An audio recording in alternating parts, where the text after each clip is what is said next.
Supreme court में वक्फ कानून पर आज फिर अहम सुनवाई है। कल सुप्रीम कोर्ट ने कहा था कि अंतरिम राहत के लिए मजबूत मामला पेश करने की जरूरत है।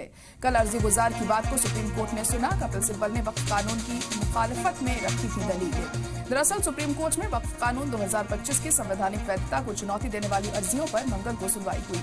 कोर्ट ने कानून को लेकर अंतरिम आदेश पारित करने को लेकर 3 घंटे तक सुनवाई की। सुनवाई के दौरान सीजेआई बीआर गवई और जस्टिस जॉर्ज ऑगस्टीन मसीह की पीठ ने कहा कि हर एक कानून के हर फरीक में संवैधानिकता की अवधारणा होती है। अंतरिम राहत के लिए आपको बहुत मजबूत और क्लियर मामला बनाना होगा और संवैधानिकता का नजरिया इससे बना रहेगा। अर्जी गुजार के वकीलों की दलीलों को सुनने के बाद सुप्रीम कोर्ट ने केंद्र सरकार की साइड सुनने के लिए बुध को सुनवाई तय की है। तो आज होगी आगे की सुनवाई और सरकार की तरफ से क्या कुछ आज कहा जाता है, उनके वकील की तरफ से क्या कुछ दलीलें पेश की जाती हैं, ये आज देखने वाली बात होगी।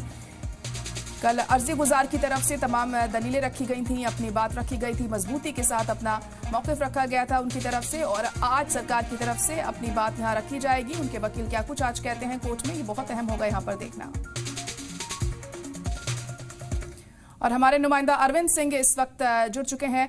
अरविंद, तो वक्फ कानून पर आज एक बार फिर सुनवाई होनी है, सरकार आज अपना मौकिफ रखेगी, क्या कुछ आज खास रह सकता है, कितने बजे होगी सुनवाई? आसपास उम्मीद है कि मामला सुनवाई पर आ सकता है। हालांकि 10:30 बजे जब कोर्ट की सुनवाई शुरू होगी उस वक्त बेंच सीक्वेंस तय करती है और बेंच ये तय करती है कि किस मामले को सुनवाई के किस क्रम में सुना जाए। तो ये इस बात पर भी निर्भर करेगा कि बेंच का सीक्वेंस क्या रहता है आज लिस्टेड मैटर को लेकर के। कल जो सुनवाई हुई थी उसमें याचिकाकर्ताओं की तरफ से जिहे रखी गई थी और तकरीबन 4 घंटे तक कोर्ट ने इस मामले को सुना था।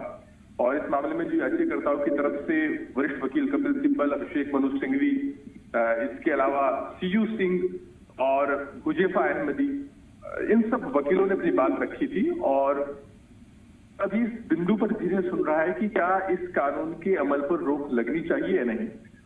कल याचिकाकर्ताओं की तरफ से कोर्ट को इस बात के लिए आश्वस्त करने की कोशिश की गई कि अगर इस कानून के अमल पर रोक नहीं लगती तो ऐसी सूरत में जो नुकसान होगा उसकी भरपाई करना फिर बहुत मुश्किल होगा। मसलन याचिकाकर्ताओं की तरफ से जो मुख्य प्रावधान है इस एक्ट के, उन पर सवाल खड़े किए गए। सवाल इस पर उठाए गए कि इस एक्ट के तहत अब ये कह दिया गया है कि अगर कोई वक्फ प्रॉपर्टी रजिस्टर्ड नहीं है तो उसका जो वक्फ प्रॉपर्टी के तौर पर जो उसका स्टेटस है वो खत्म हो जाएगा। जबकि इससे पहले जो कानून में व्यवस्था थी उसमें रजिस्ट्रेशन जरूरी तो था, लेकिन ऐसा नहीं था कि अगर रजिस्ट्रेशन नहीं होगा तो उसका वक्फ प्रॉपर्टी के तौर पर उसकी हैसियत खत्म हो जाएगी। तो कहीं ना कहीं जो अभी तक का लीगल फ्रेमवर्क था उससे इतर ये कानून लाया गया है और याचिकाकर्ताओं की तरफ से कहा गया है कि ये संविधान के आर्टिकल 14, 15, 21, 25, 26 के तहत जो मौलिक अधिकार मिले हैं उनका सीधे तौर पर हनन करता है और ये कहीं ना कहीं वक्फ प्रॉपर्टी के संरक्षण के लिए नहीं बल्कि वक्फ प्रॉपर्टी को हथियाने के लिए कानून लाया गया है। जी जी बिल्कुल अरविंद, तो आज सरकार की तरफ से जो वकील हैं वो अपनी बात रखेंगे कोर्ट में और उनकी तरफ से भी तमाम दलीलें पेश की जाएंगी और कल जो दलीलें अर्जी गुजार की तरफ से पेश की गई हैं उसके खिलाफ यहाँ पर उनकी तरफ से दलीलें हमें देखने को मिलेंगी। तो कहा जा सकता है कि आज भी लंबी सुनवाई खिंच सकती है। बिल्कुल, आज भी लंबी सुनवाई की उम्मीद है। इस मामले में कल जो याचिकाकर्ताओं की तरफ से बातें रखी गई थी उन पर सरकार अपना जवाब रखेगी। एस जी तुषार मेहता दलील रखेंगे और इसके अलावा याचिकाकर्ताओं की तरफ से भी कुछ वकील आज अपनी बात आगे जारी रख सकते हैं।